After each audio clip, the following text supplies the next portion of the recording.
বলছিলাম last time আপনি নিজের মেয়েকে যে বুদ্ধিটা দিয়েছিলেন আমাদের হেল্প না নেবার, আই হোপ এবার সেটা করবেন না।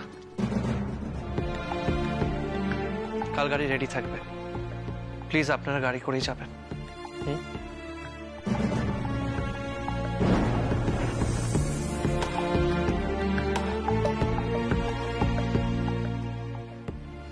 কৃষ্ণা মনে থাকবে তো?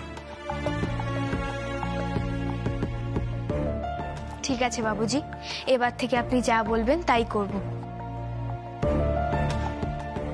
আসছি বাবুজি। মা চলো।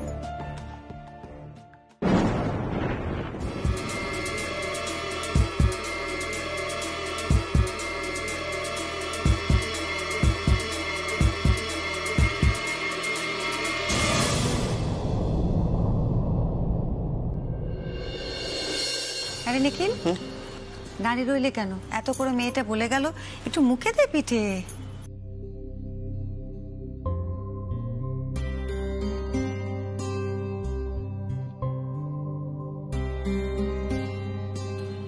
কি হলো মা, এখানে দাঁড়িয়ে পড়লে কেন?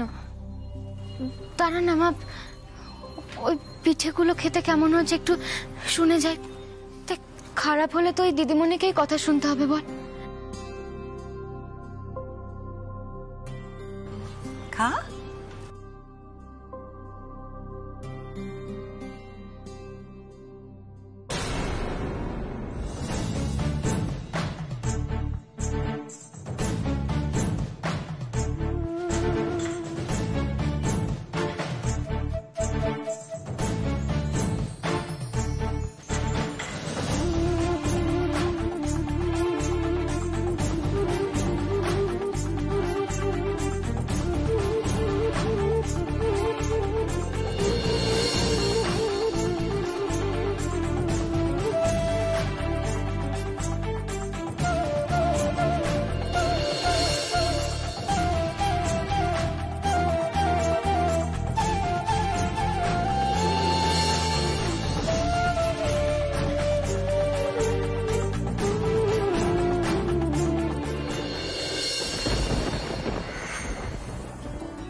অপূর্ব, সত্যি ছোট বৌমার হাতে না জাদু আছে।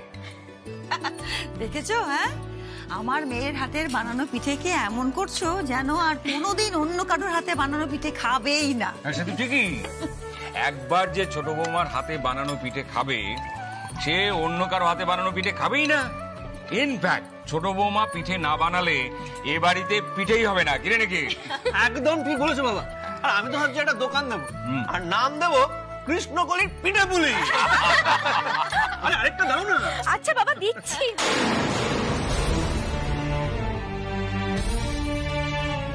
আমি আর খেতে পারবো না।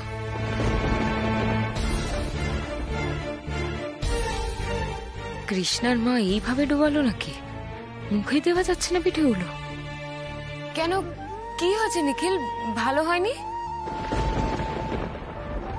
না, সেটা না শুনে না, আমি চাই। দাঁড়া নিখিল। সুজাতা, তুমি পিঠাটা খেয়েছো? এ হলো, কিছু বুঝতে পারছো? কি কি হয়েছে আঙ্কেল? হ্যাঁ জামাই দাদা, সেই এক স্বাদ, এ কি করে সম্ভব?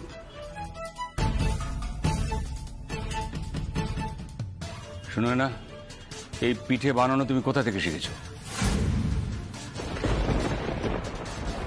কার কাছে শিখেছো এই পিঠে বানাতে? সত্যি করে বলো তো। 18 বছর আগে যে পিঠে খেয়েছিলাম, যে অবিকল সেই স্বাদ। শোনো না, তুমি কি করে পারলে এটা বানাতে? আমি ভাবতেই পারিনি যে তুমি একদম শ্যামার মতো পিঠে বানাতে পারবে। সুজাতা, তুমি কি ওকে শিখিয়েছো নাকি? সেই স্বাদ গন্ধ সব একেবারে মিলে যাচ্ছে। মা, মা তুমি শুনলে ওনারা কি বলছেন? তোমার বানানো পিঠের স্বাদ নাকি বাবুজির বউয়ের বানানো পিঠের স্বাদের মতো। না না, আমি সুনয়নাকে কিছু শেখাইনি তো।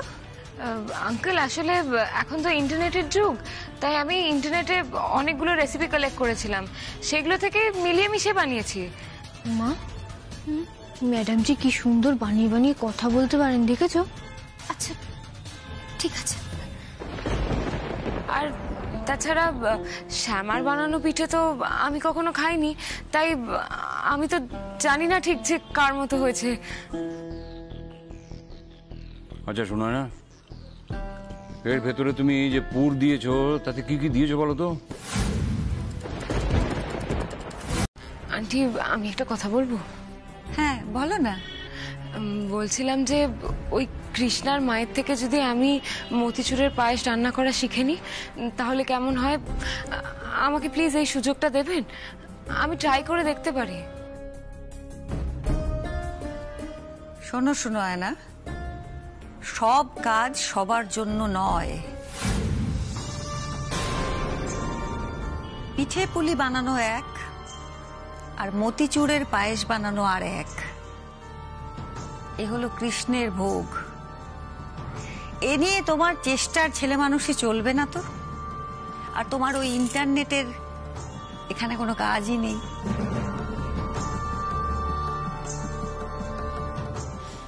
এখানে কি প্রয়োজন জানো? এখানে প্রয়োজন হলো ভক্তির আর অভিজ্ঞতার। আমাদের মধ্যে, আমার শ্যামার মধ্যে ছিল সেই অগাধ ভক্তি।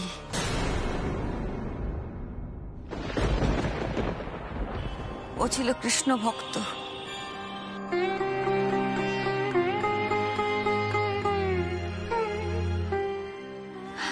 আর সেই অগাধ ভক্তি ওর মতিচুরের পায়েসে মিশে থাকতো, তাই তো অমন সুন্দর ভোগ রাঁধতো। আর এই অনুরাধা, ওর রয়েছে অভিজ্ঞতা। ও প্রতি বছর পায়েস বানায়, কৃষ্ণ পুজো করে। ওর সেই অভিজ্ঞতা মিশে থাকবে ওর পায়েসে। আমি জানি ও পারবে। দাদা তুই ভাবতে পারছিস, মাকে নিয়ে বড় ডাক্তারের কাছে যেতে চাইবে, তারপর মনে কর চিকিৎসার জন্য বিদেশ যেতে চাইলো। আর তুই ভাবতে পারছিস রাধা, একবার যদি ডাক্তারের কাছে যায়, ডাক্তার দেখলেই বুঝতে পারবে যে ওর মাকে তুই স্লো পয়জনিং করছিস, তখন তখন কি কি হবে রাধা? তুই ভাবতে পারছিস? ছেলেটা জানতে পেরে যাবে। কি তুমি কি তোমার মেয়েকে আগের মতো বোকা ভাবো না? ধরো আমার দিদি ভাইয়ের সুপুত্র বিদেশ থেকে এসে এটা দেখবে যে দিদি ভাই তার পুত্রকে হুইল চেয়ারে বসে ওয়েলকাম জানাচ্ছে। অসুবিধা আছে, অসুবিধা আছে। তখন আমার দিদি ভাই চোখে তুলসী পাতা দিয়ে সাদা ধবধবে বিছানায় শুয়ে থাকবে।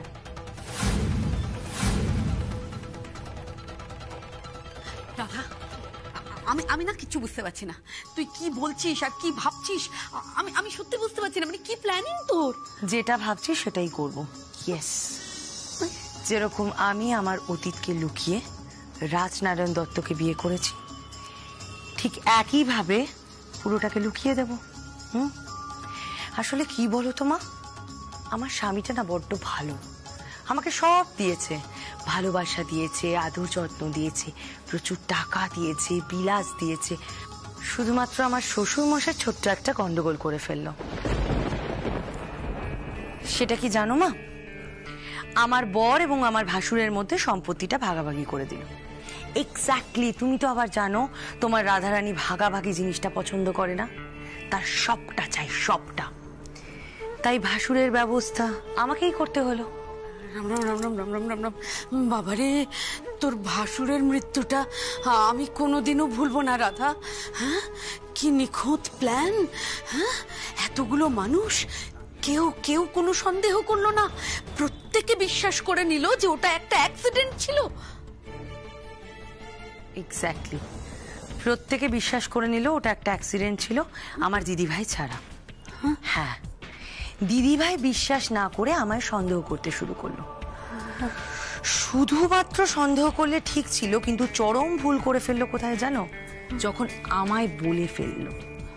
তাই আজও দিদিভাই তার মাসুল গুনছে। আমারও খুব কষ্ট হচ্ছে। তার আদরের সুপুত্রকে একবারও চোখে দেখতে পেল না, তার শেষ আশাটাও পূর্ণ হলো না।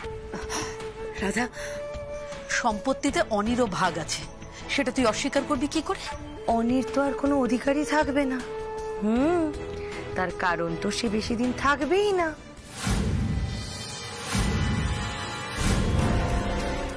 সে আগে বিদেশ থেকে ফিরুক, তারপর তার মায়ের মৃতদেহ জড়িয়ে ধরে খানিক কাঁদুক, কিছুদিন থাকুক, তারপর তারপর তারপর সময় মতো পথের কাঁটা সরিয়ে দেব। একটা ফোন করব, ব্যাস খেল খতম। Bye bye bye. ও বাবারে, হ্যাঁ কি আশ্চর্য না, এই সেই রাত। সাইলেন্স সাইলেন্স সবাই আসতে। ফাইনাল রাউন্ডের অডিশনের রেজাল্ট কিন্তু আমাদের হাতে চলে এসেছে, আর কিছুক্ষণের মধ্যে অ্যানাউন্স করা হবে। হ্যাঁ, আপনাদের মধ্যে সবাই ট্যালেন্টেড, এ ব্যাপারে কোনো সন্দেহ নেই, কিন্তু আমরা 10 জনকে বেছে নেব, তাই বেস্ট অফ দ্য বেস্টকেই আমরা সিলেক্ট করে নিচ্ছি। আমাদের কাজটা কিন্তু খুব কঠিন, তবুও এটা আমাদের কাজ যেহেতু আমাদেরকে করতেই হচ্ছে।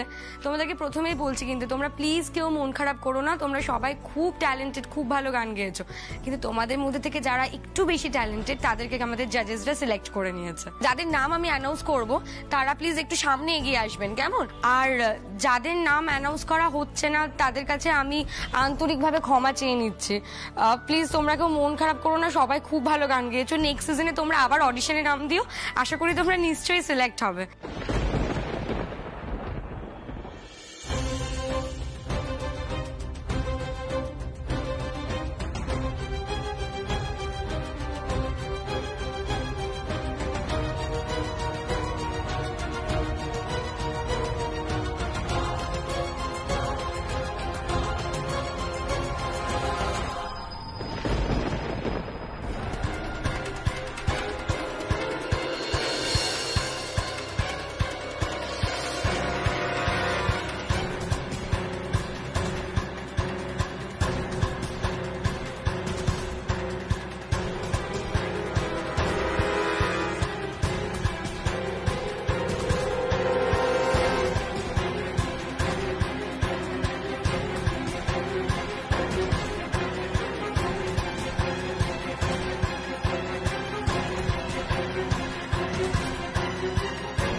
Thank you sir.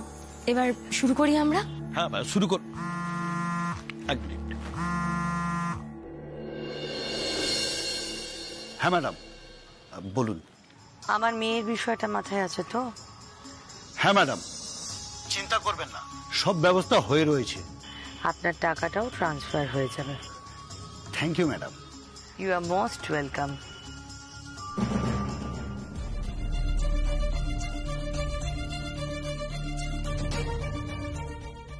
স্যার তাহলে কন্টিনিউ করি। হ্যাঁ,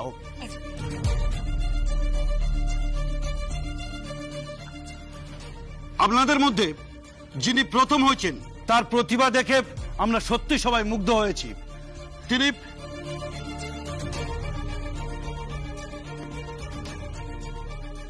কৃষ্ণা।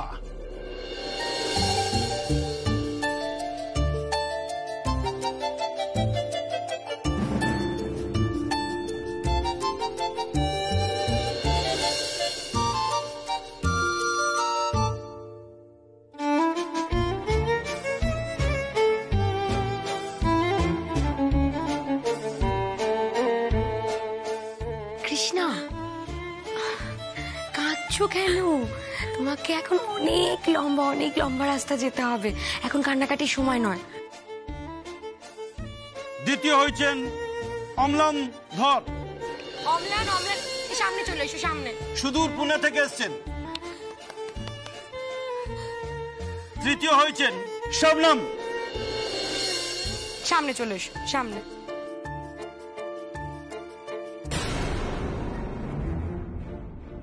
চতুর্থ হয়েছেন পিয়ালি মুখার্জি। চলে এসো সামনে সামনে। কি ফোর্ট তো আমার হওয়ার কথা। আপনার নাম থাকার কথা ছিল মানে? ইস, ভুল করলাম। মা বলেছিল ধৈর্য ধরে বসতে।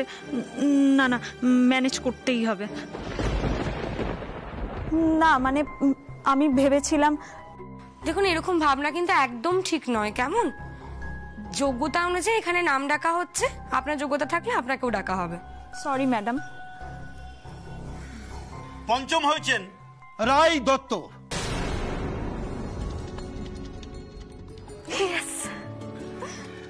এই তো তোমার নাম চলে আসলো, শুধু শুধু বকা খেলে। ষষ্ঠ হয়েছেন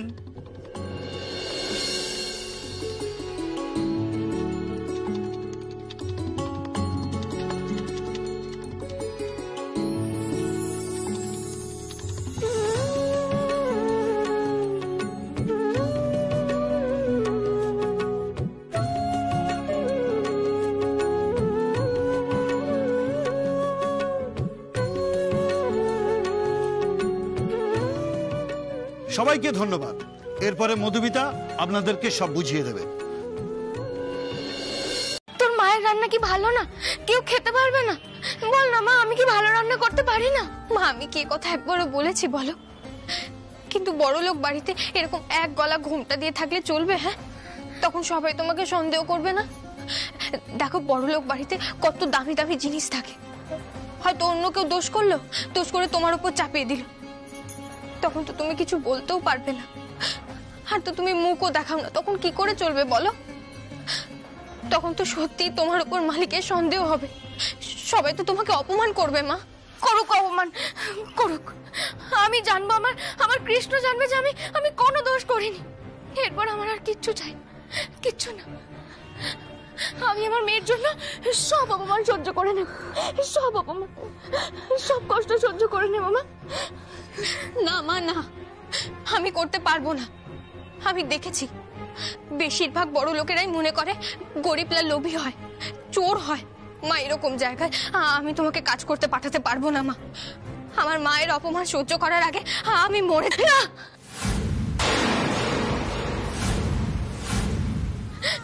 না, আর কখনো এমন কথা বলবি না, কোনোদিনও মুখে আনবি না এমন কথা, কোনোদিনও মুখে আনবি না।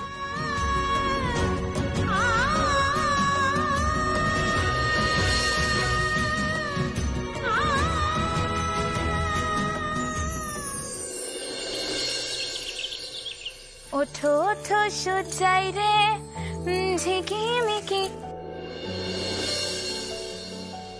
ওমা, তুই চলে এসেছো? আজ একটু দাঁড়াও, হ্যাঁ, আমি হাতের কাজগুলো সেরে নিয়ে যাচ্ছি। জানো তো আজকে কত বছর বাদে আমাদের বাড়িতে কৃষ্ণ ঠাকুরের জন্য মতিচুরের পায়েসের ভোগ হবে। পুজোর বাকি কাজগুলো কে করবে কে জানে। আসলে কি বলো তো, আমার বড় বৌদি আছে না, বড় বৌদির শরীরটা তো বিশেষ ভালো নেই, তুমি তো জানোই। তাই জন্য তো পুজোর কাজগুলো কে করবে ভাবছি।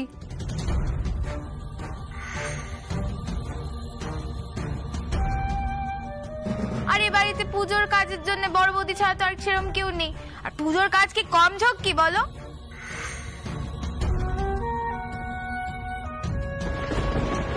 ফুল তোলো রে, ফল কাটো রে, ঠাকুরকে স্নান করাও রে, নতুন জামা পরাও, চন্দন বাটো, অনেক কাজ। কে করবে কে জানে, আমি তো বুঝতেই পারছি না। আমি কি করে দেব?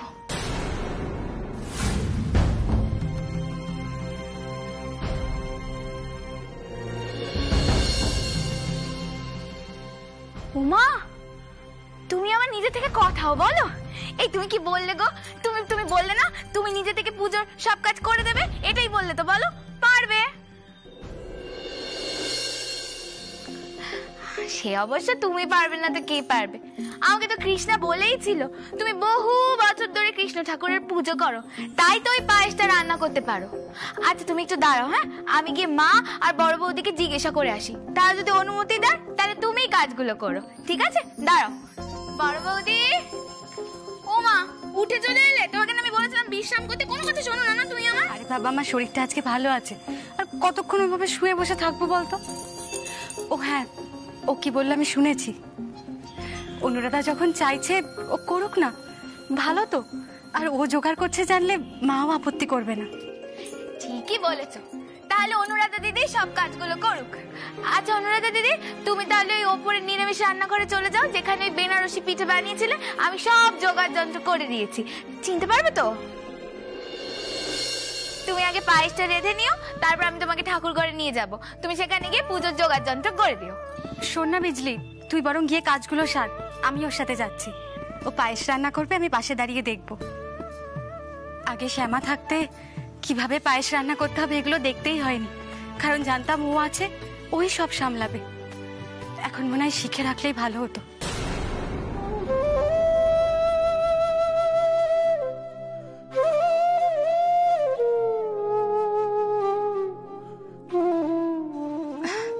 যাকে তুই এখন যা, কাজগুলো সার। সে তো আমি যাচ্ছি, কিন্তু এই কথাটা তুমি ঠিকই বলেছো। এরপরে কৃষ্ণা যখন গান গেয়ে অনেক নাম করবে, তখন কি অনুরাধা দিদি আমাদের এসে এরকম সাহায্য টাহায্য করে দিয়ে যেতে পারবে? তোমরা তো চলেই যাবে, সারা জীবন কি এই বাড়িতে থাক। তুই যা, তুই গিয়ে কাজগুলো সার। হ্যাঁ যাচ্ছি যাচ্ছি।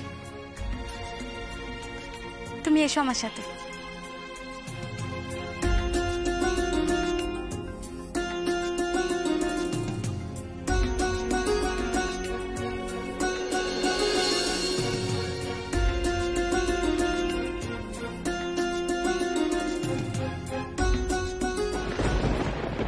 কৃষ্ণা, নিজের মাকে জিজ্ঞেস করো উনি গান গাইছিলেন কিনা। এতগুলো মানুষ তো আর ভুল কথা বলবে না। হ্যাঁ জানি বাবুজি, আমার মনে হয় আশেপাশের কোনো বাড়িতে কৃষ্ণ পুজোর জন্য ওনারা গান চালিয়েছিলেন। হয়তো আপনার স্ত্রীরই গান চালিয়েছিলেন। আপনার স্ত্রী তো বিখ্যাত গায়িকা ছিলেন, তাই না? আমি আমার মাকে ছোটবেলা থেকে দেখছি বাবুজি, আমার মা কোনোদিন গান গাইতে পারে না। আমি আমার মাকে গুনগুন করে গাইতেও শুনিনি। কৃষ্ণ, আমি কি সত্যি গান গেয়েছি? আমি তো কেমন একটা ঘোরের মধ্যে ছিলাম। কি যে হলো এই ঘরটায় ঢুকে, আমার তো কিছুই মনে পড়ছে না। ঠাকুর বলো না, আমি কি সত্যি গান গেয়েছি? মা, তুমি সত্যি গান গাওনি তাই না?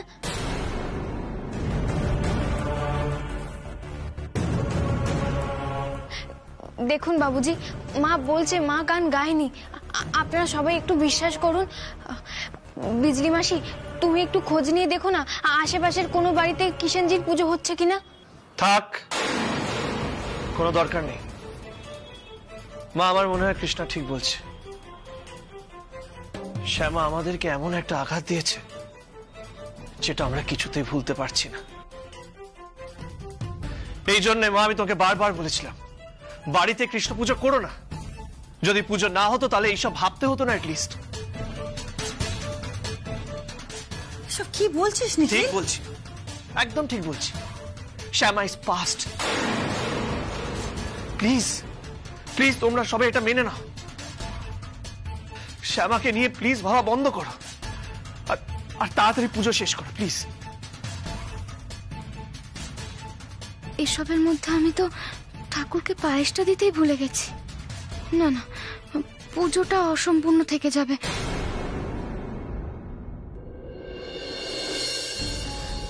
শোন না মা, যা রান্নাঘর থেকে পায়েসের বাটিটা নিয়ে যা। দাদান, তোমরা না আমাকে এমনি এমনি বকাবকি করো। আর দেখলে তো এখন সবার সামনে ওই মা ওর মেয়েকে কি সব কানের মধ্যে বিষ ঢোকাচ্ছে।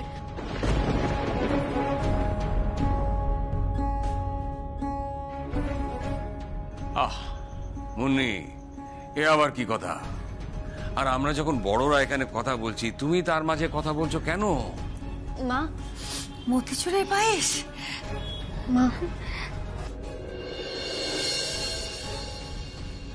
হ্যাঁ, কি সুন্দর গন্ধ বেরোচ্ছে। হ্যাঁ, দেখলে দিদি ভাই, বিষ নয় অমৃত আনতে গিয়েছিল। হ্যাঁ, কি সুন্দর দেখতে হয়েছে। দেখো বড় বৌমা, অবিকল অবিকল আমাদের শ্যামা যেরকম পায়েস বানাতো, মতিচুরের পায়েস। মা,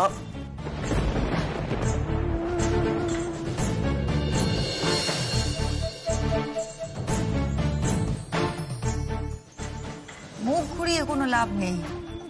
তুই নিজেও ভুলতে পারিসনি বলে আমাদেরকে জোর করিস তো ভুলে থাকার জন্য। কি করে ভুলে থাকবো বলতো? এত বছর বড় বৌমা পারেনি, এত চেষ্টা করে। আর এই অনুরাধা কেমন চমৎকার পায়েস বানিয়ে দিয়েছে, তাও আমার শ্যামার মতন অবিকল। তাহলে আমি কি করে ভুলে থাকবো? আমার কি দোষ এতে?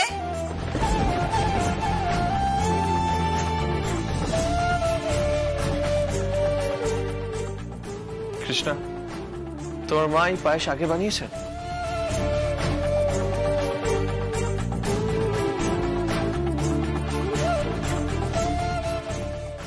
হ্যাঁ বাবুজি, মা প্রত্যেক বছর কিষাণজির পুজোতে এই পায়েস বানায়।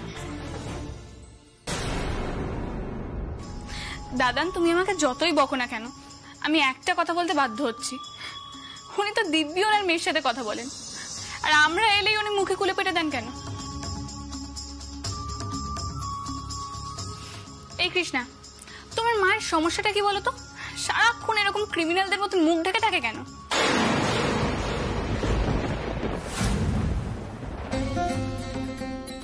মনি প্লিজ, নট अगेन।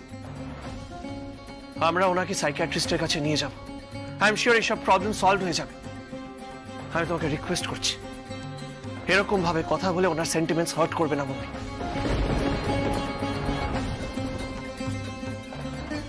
আর একটা কথা আমি সবাইকে বলতে চাই, কৃষ্ণা অনেক দূর থেকে এসেছে বলে আমি ওকে অ্যালাউ করছি, কিন্তু এই বাড়িতে গান বাজনা নিয়ে কোনো ডিসকাশন আর হবে না। লোকজনের পার্সোনাল কানেকশন থাকতেই পারে, আমি তো ওর বাড়িতে বাড়িতে গিয়ে সেটা নষ্ট করতে পারি না।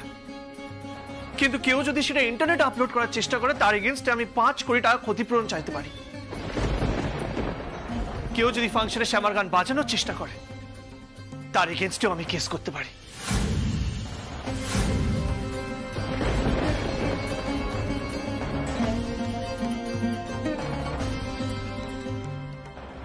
এরকম অবাক হওয়ার কিছু নেই কৃষ্ণা।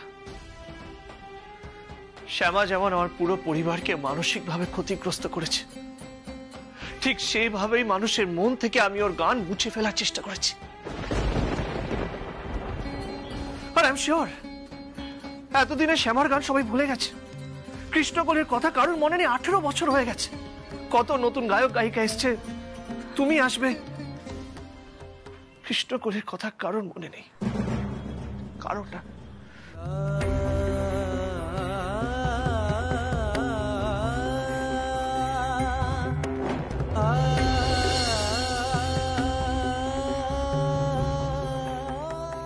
আমি তোমাকে রিকোয়েস্ট করছি কৃষ্ণা, আমার সামনে শ্যামার নাম নেবে না, আর ওর গান শোনার আবদার কোনোদিনও করবে না, প্লিজ।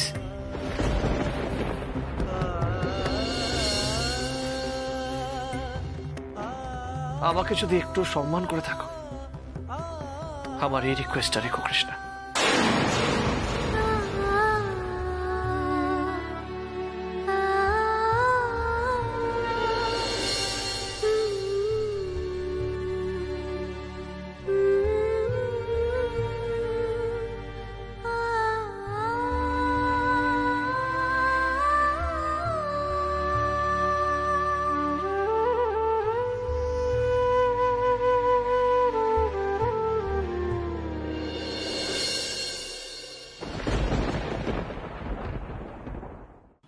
আপনার মুখটা খুব চেনা চেনা লাগছে।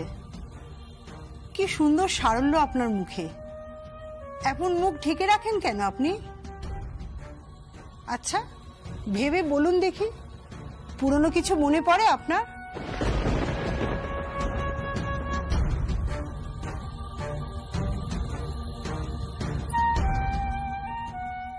আচ্ছা, স্পষ্ট করে কিছু মনে না পড়লেও কিছু স্মৃতি, কিছু ঘটনা বা বিশেষ কিছু মুহূর্ত মনে পড়ে?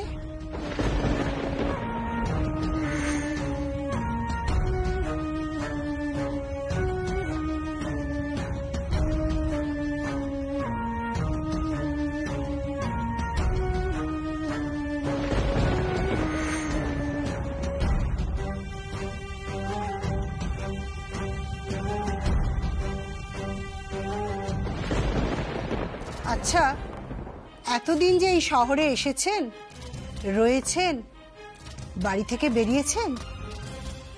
হ্যাঁ, আমার মেয়ের সঙ্গে বেরিয়েছি। শহরের কোথাও কিছু চেনা লেগেছে আপনার?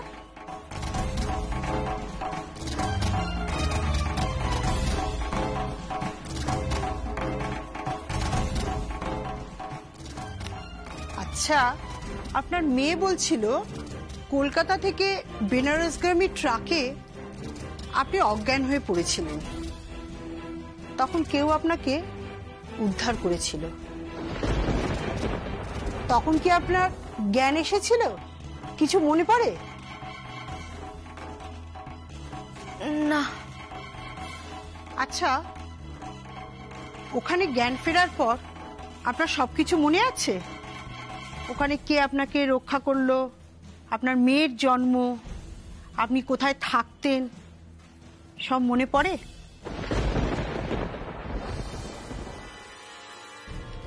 হ্যাঁ, সব মনে আছে। Very good.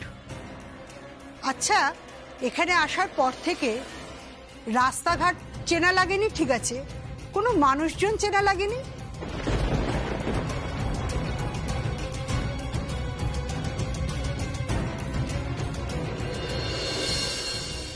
কাউকে দেখে মনে হয়নি এনাকে চিনলেও চিনতে পারেন? একটু মনে করুন, মনোযোগ দিন।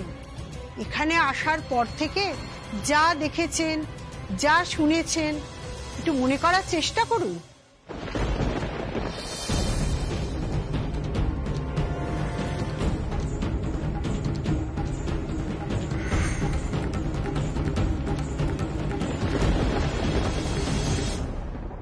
আমি ওনাদের বাড়িতে কৃষ্ণ পুজোর আয়োজন করছিলাম। আমি সব জিনিসপত্র গোছাচ্ছিলাম, আর তখনই হঠাৎ করে আমি একটা ঘোরের মধ্যে চলে যাই। আর তারপর ওনারা সবাই আমাকে এসে বলছিলেন আমি নাকি গান গাইছিলাম, কিন্তু বিশ্বাস করুন আমি কোনোদিনও গান গাইনি। আমি তো গান গাইতে পারি না, আমি কি করে গান গাইবো?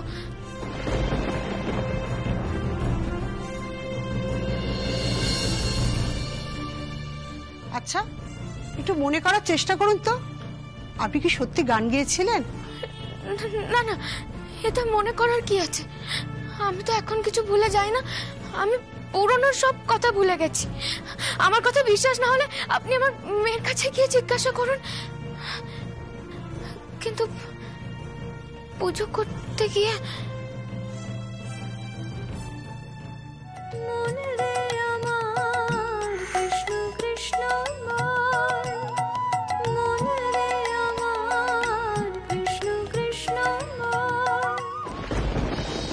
কি বলুন, শেষ করুন কথাটা। না, আমি ভাবছিলাম যে আমি যদি গান না গাইতাম তাহলে ওনারাই বা বলবেন কেন যে আমি গান গাইছিলাম? ওনারা তো ওরকম মানুষ না, খুব ভালো মানুষ ওনারা। আচ্ছা, আপনি বলতে পারেন আমার কেন এরকম মনে হচ্ছে? বলুন না, বলুন না, আমার সঙ্গে কেন এরকম হয়? স্ট্রেস, আপনি অনেক স্ট্রেস নিয়ে নিচ্ছেন।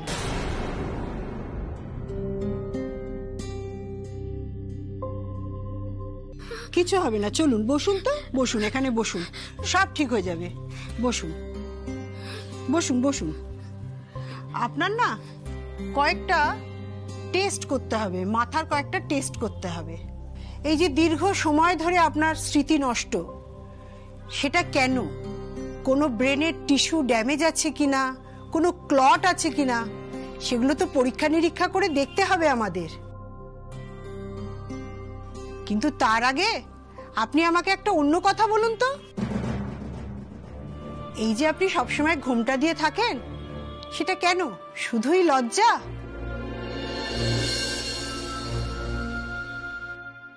না না, লজ্জা না।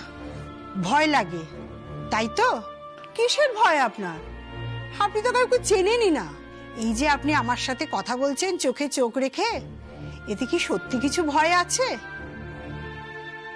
তাহলে আপনি তো এসে থেকে শুধু শুধু ভয় পাচ্ছিলেন। আচ্ছা, আপনার ঘুমটা দেওয়া অভ্যেস, তাই না? তাহলে আপনি খোপা পর্যন্ত ঘুমটা দিন। না, আসলে আসলে আপনি মানুষের চোখের দিকে তাকাতে ভয় পান, সেটা আপনার অতীতটা জানেন না বলে, তাই তো? আসলে সবাই আমাকে প্রশ্ন করে, আমি তার কোনো উত্তর দিতে পারি না। তাই আগে থেকেই সবার থেকে নিজেকে আলাদা করে রাখেন, তাই তো? আমাদের ডাক্তারি ভাষায় একে বলে ডিফেন্স মেকানিজম। শত্রু আসতে পারে ভেবে নিজেকে দরজার আড়ালে বন্দি রাখা, কিন্তু বাইরে থেকে যেই আসবে সেই তো আর শত্রু নয়। এইভাবে যদি আড়ালে বসে থাকেন তাহলে বন্ধুকেও তো ফিরে যেতে হবে। এই যে নিখিল, যারা আপনাকে আশ্রয় দিয়েছে, ওরা তো খারাপ লোক নয়, সেটা তো আপনি বোঝেন। হ্যাঁ, সত্যি ওনারা খুব ভালো মানুষ। আমার মেয়েটাকে কত ভালোবাসে, কত যত্ন করে। ওনারা যে ভগবানের মতো। আর আমার মেয়ে ওনাকে বাবুজি বলে ডাকে। সত্যি উনি না থাকলে হয়তো এই শহরে আমি আর আমার মেয়ে হারিয়েই যেতাম।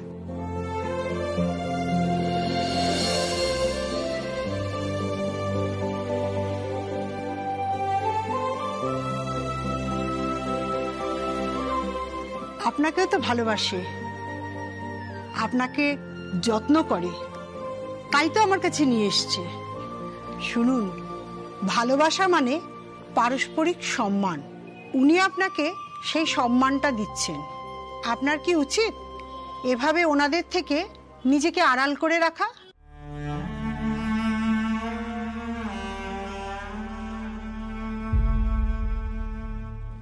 আপনি তো শত্রুর হাত থেকে পালাতে ঘোমটার আড়ালে থাকেন। ওনারা তো শত্রু নয়, ওনারা তো বন্ধু। তাহলে কেন ঘুমটা দেন ওনাদের সামনে? ঘুমটা না সরালে আপনি জানবেন কি করে আপনার কেউ আছে কি নেই? বললাম না, মানুষকে চিনতে গেলে তার চোখে চোখ রেখে দাঁড়াতে হয়।